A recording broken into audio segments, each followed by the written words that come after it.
আমার দিকে চাইলা না, মোর মনের কথা বুঝলা না, যৌবন থাকিতে বন্ধু আইলা না, যৌবন থাকিতে বন্ধু আইলা না।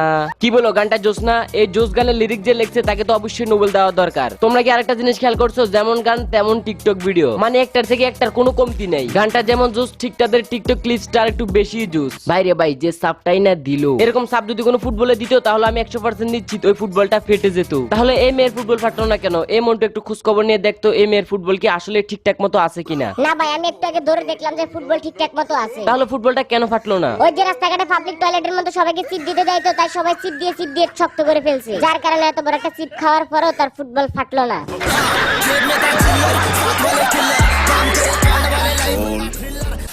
তো হে হ্যালো তার মানুষজন, আসসালামু আলাইকুম, this is Sharif and welcome to eat Sharif. তারপর বলো, কেমন আছো তোমরা? বরাবরের মতো নতুন আর একটা ভিডিও নিয়ে হাজির হয়ে গেলাম আমরা। টাইটেল এন্ড থাম্বনেল দেখে তো অলরেডি বুঝে গেছো যে আজকের ভিডিওতে আমরা কাকে রোস্ট করব। হ্যাঁ বাজান, আজকের ভিডিওতে আমরা কিছু আলট্রা প্রো ম্যাক্স টিকটকারদের রোস্ট করব। ওরা এতটাই আলট্রা প্রো ম্যাক্স টিকটকার যে ওদের ভিডিও দেখলে তোমার দনের মাথা সকারে দাঁড়িয়ে যাবে। কি ভাই, বিশেষ হইতেছে না? তাহলে আজকের ভিডিওটা শেষ পর্যন্ত দেখো, কিন্তু তার আগে ভিডিওতে একটা লাইক দিয়ে চ্যানেলটাও সাবস্ক্রাইব করে রাখো। তো আর বেশি প্যাক করে না করে দেরি, চলেন আজকের ভিডিও শুরু করি।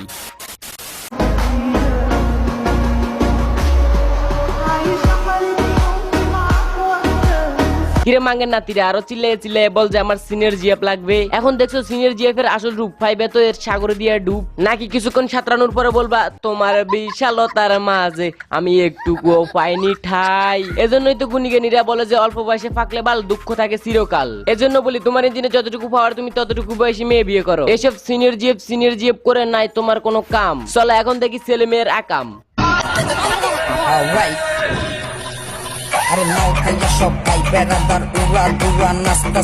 আমি বুঝি না এগুলা কি ডান্স নাকি অন্ধকারে ঠাপানোর স্টাইল। বাই দ্য ওয়ে, তোরা এতগুলো ছেলে সবাই মিলে মাত্র একটা মেয়েকে কেমনে পারলি ভাই, কেমনে পারলি?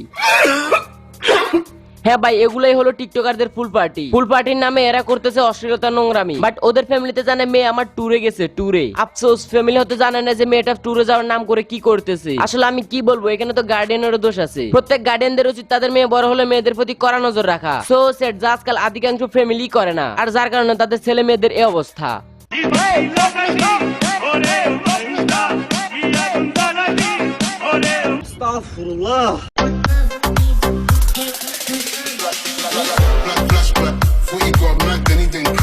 এগুলো দেখলেই বলতে হয় যে বর্তমান সমাজ আজ খুবই অসুস্থ। এইসব ভিডিওর বিপক্ষে বলার মতো কেউ নাই, বাট এসব ভিডিও দেখার মতো অনেকেই আছে। মানুষের রুচিতে কতটুকু হীনতা আসলে একটা মেয়ে হয়ে কতগুলো ছেলের সাথে এইভাবে নাচানাচি করতে পারে। এরা অন ক্যামেরায় যদি এমন করতে পারে তাহলে অফ ক্যামেরায় কি করে? হ্যাঁ আমি মানি যে তোরা অফলাইনে অনেক কিছু করো, বাট এসব অশ্লীলতা নোংরামের ভিডিওগুলো কেন টিকটকে আপলোড দিয়ে আশেপাশের সমাজটা নষ্ট করস?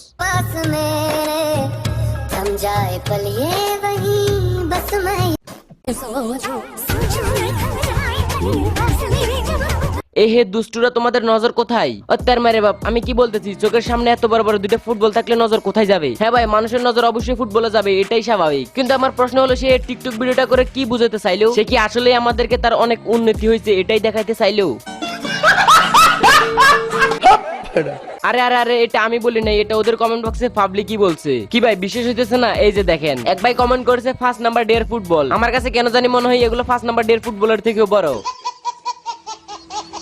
শাইফুদ্দিন বলেছে পোলাটা দিন দিন কি বানাইতেছে। আফিফ বলেছে মার্কেট ডাউন হয়ে গেছে, লাইক ভিউ কম পরে। ভিউ কম পরে বলেই তো আজ সে ফম দেখিয়ে ভিডিও বানাচ্ছে। তারপরে যদি তোমরা ভিউ না দাও, সে কি করবে, সে কি খাবে? তোমরা তার উপর একটু তো দয়া করো ভাই, তার ভিডিওগুলো তোমরা একটু হলে দেখো।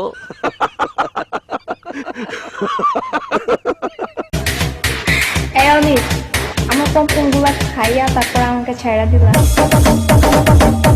এগুলো হচ্ছে টিকটকের সস্তা মাল, এগুলো তুমি গুলিস্তানে যাইবা অ্যাভেলেবেল পাইবা। এখন তোমরা আমাকে বলতে পারো যে ভাই এগুলো সস্তা মাল আপনি কেন বুঝলেন? আপনিও কি মাঝে মধ্যে গুলিস্তানে যান নাকি? থাম ভাই থাম, আমার রুচি এত খারাপ না। যেখানে ভাই এরা সামান্য কয়েকটা লাইক কমেন্ট আর ভিউর জন্য এমন করতে পারে, আর সেখানে টাকা দিলে আর কি করবে তোমরা নিজেরাই ভেবে নাও। সবাই গুলিস্তানে গেলে ওরা আপনাকে বলবে পিছনে 500 সামনে 1000।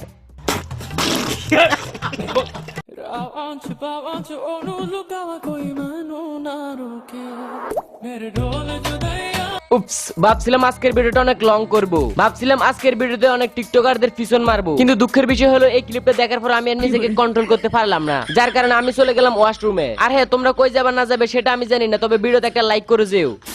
তো আজকের ভিডিওটা এই পর্যন্ত। ওই ভিডিওটা কেমন লাগছে কমেন্ট করো। আর হ্যাঁ গাইস, তোমাদের কাছে একটাই রিকোয়েস্ট থাকবে, প্লিজ সবাই ভিডিওটা শেয়ার করে দিও। দেখোই তো চ্যানেলটা খুব ডাউন, সো ভিডিওটা শেয়ার করে দিও। Tata, bye bye.